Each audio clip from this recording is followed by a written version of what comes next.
thanks for joining us today. If we can just get started with who you are, how long you've been here in China, and basically what your story is or your background. Well, I've been in China for a long time. I first came here in '97. I'm originally from Los Angeles, and I've always had an interest in doing things abroad, and one thing led to another, and I got this job working for News Corporation based in Beijing.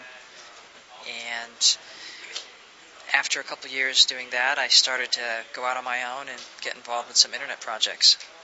So you were here, we were discussing this off air, you were here during the first .com bubble in China. Yeah, I was fortunate to be here during the days when you didn't have to be as accountable as you are now. Right. But yeah, I was there. It was a great time. I think it's always a great time to be in China. It seems like it's always booming. Things are always happening. And yes, I was there during one of those super bubble periods, I guess. Now, let's fast forward here. Qunar is your new project that you're working on right now. Can you give us a background to the company, what stage you're at right now, and who your target market is? So Qunar is a travel search engine. We're not that different from companies in the States like kayak.com.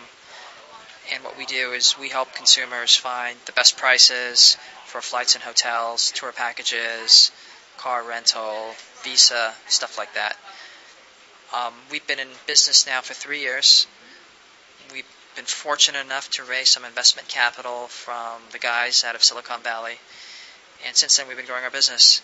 And we target completely 100% mainland Chinese travelers. So our vision is to provide the information needs, meet the information needs of Chinese travelers, whether it's domestic or international. And of course, some of the most valuable subsections of Chinese travelers would be business travelers, people who travel abroad, people who travel frequently. Now, for that person, a large part of our audience based outside of China and in the U.S. or overseas in other countries, for that person watching right now who is new to the China market, inspired by the fact that you've been here for 11 years and have been quite successful, what kind of advice would you offer them in regards to just doing business in China in general, or even specific to your sector? There was a writer, Peter Hessler. He wrote Oracle Bones in Rivertown, and one of the things he was talking about was if you try to understand China, it's like an ocean, and every now and then you see a little wave pop up when it hits a rock. And that's what you hear about in the West, is that little small wave, but China's really an ocean. Meaning, the only way you're going to understand China is you're going to have to park yourself here. So my advice to anybody who's excited about the opportunity is to, number one, park yourself in either Beijing and Shanghai.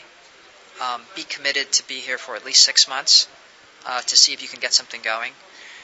Of course, get a mobile phone, get a business card, and be willing to lose money for 6 months. And what I mean by lose money is you have to be willing that maybe you won't have a job, maybe you won't have an opportunity, but it's key just to be involved in the market, talk to people, network, find out what's happening, and then maybe you won't just see the little wave, you'll actually be able to get some depth, and only then I truly believe can someone really exploit some of the fantastic opportunities available. Very insightful, though. Thanks so much, Fritz, for joining us today.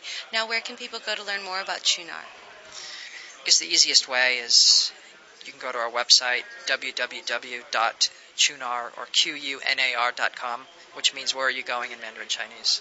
Thanks so much.